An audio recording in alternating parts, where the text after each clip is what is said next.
So now we're going to see how well we can comprehend what we read. Um, so this is a story about, yes, Ben the dog. We can see the title at the top. It's a little bit bigger, it's a little bit bolder. It's letting us know about Ben the dog. Um, so for our purposes today, I'm going to read along with you, and I'll stop periodically to ask clarifying questions. Okay, so Ben the dog is at the pond. Ben can dig up a bug. The bug is in the mud.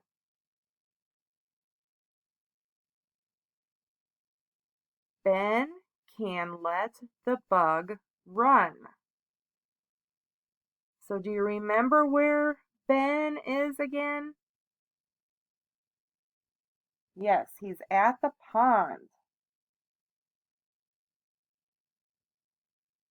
Ben can dig and dig. Ben can dig a big pit. Who is Ben again? Right, Ben is a dog. And what can this dog do? Yes, he can dig in the pit and he can dig up a bug. So the sun is hot at the pond. Ben is hot. Ben can jump in the pond. Ben has a dip in the pond. Ben is wet, but Ben is not hot. What season do you think Ben is in if he is hot? Yes, and what is the one thing he can do to to cool down? Yes, he can take a dip in the pond. So Ben can sit in the sun, and Ben has a nap at the pond. Good. So who can remember where the bug is? I know it's up at the top of the page. You'll have to think of it. Where was the bug? The bug was in the mud. Okay, so now we're going to do some sequencing that goes with the story. When we sequence something, that means we talk about what happens first, we talk about what happens next, and what happens last. This is also the way that we write a story so that it's in order and it makes sense to our readers. Um, so let's fill in this diagram. I know you can't fill it in, but write it on a piece of paper. Doesn't matter if it's the same one you've been using. Um, so we're going to fill in this diagram to tell the order in which things happen in Ben the dog. So let's think about that. Let's think about the story. What did he do first? Remember, he was digging, but he dug something first, and then he cooled himself off, and then he had a nap. So think about what he did. All right, so number one was that Ben dug in the mud.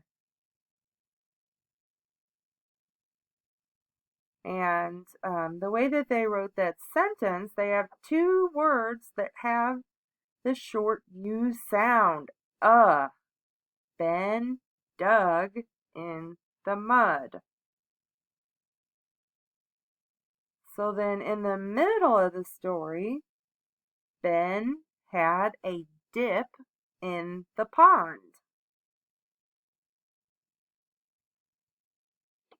And then at the end, Ben had a nap.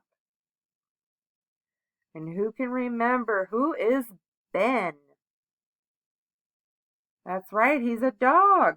Good job, guys. All right, so now you don't have to have this paper.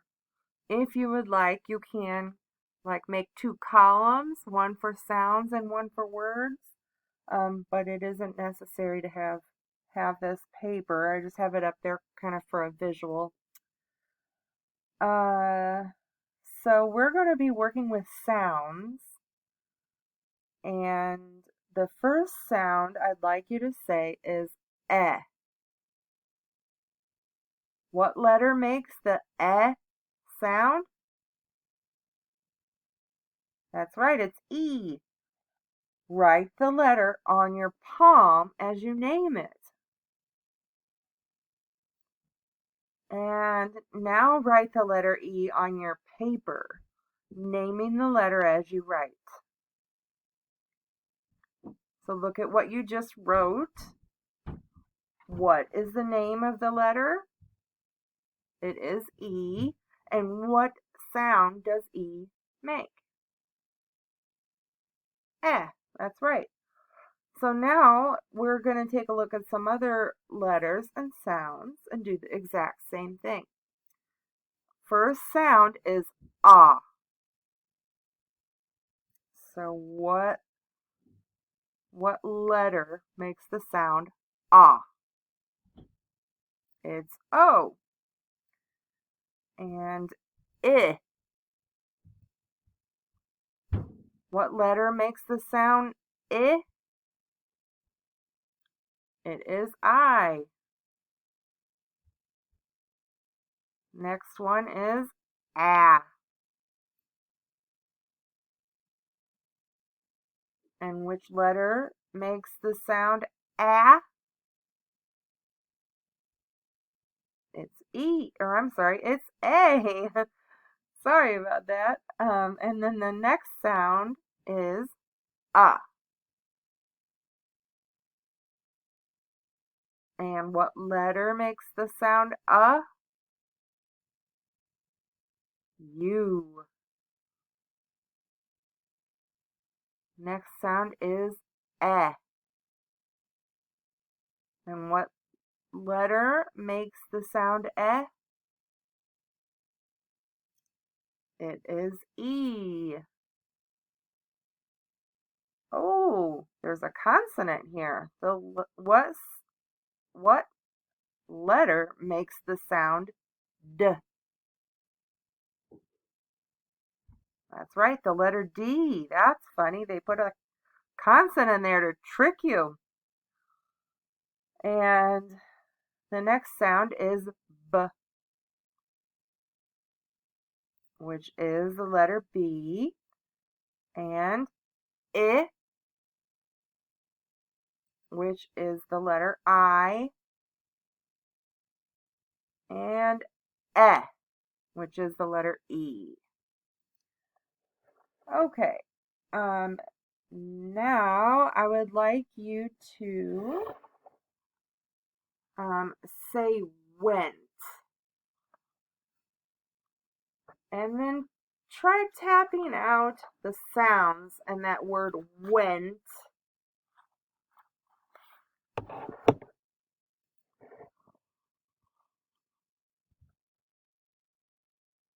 And see if you can spell that word went by writing the letters on the palm of your hand as you name them. So it's w, e, n, t. Okay, now go ahead and spell the word went by writing those letters down on your paper. So look at the word you just wrote and underline the vowel. Think about the sounds that each of those letters make. Underline the vowel. What is the vowel's name? It is E. And what sound does the vowel make? It makes the sound eh. So go to the beginning of the word and sound out each letter again. And then go to the very first word or first letter in the word and glide your finger under the word and say it fast.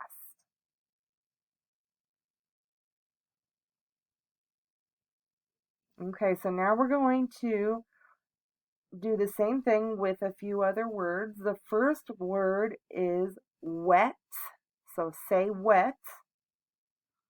And then we're going to write the words on the palm of our hand as we name them.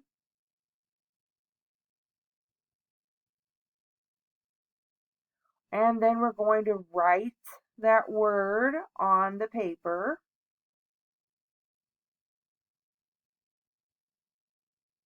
And then you'll underline the vowel, name the vowel, and tell what sound the vowel makes. Then you go to the beginning of the beginning letter of the word, glide your finger under and say it fast. Okay, and here's this word pond again. So we're going to say the word pond. We're going to write each letter in our palm as we name the sounds.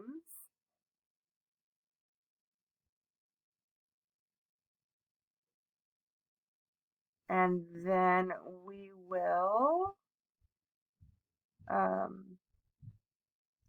pick up your pencil and we will write that word pond.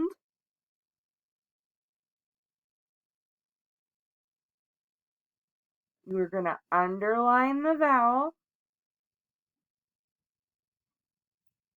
and then put your finger at the beginning of the word and glide your finger under the word to say it fast. Okay, the next word is red. We've had this word before. So say red.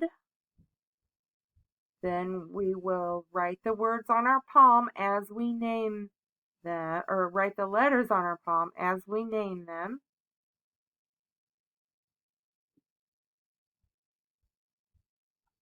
And then you'll pick up your pencil and write the word red, naming the letters as you write.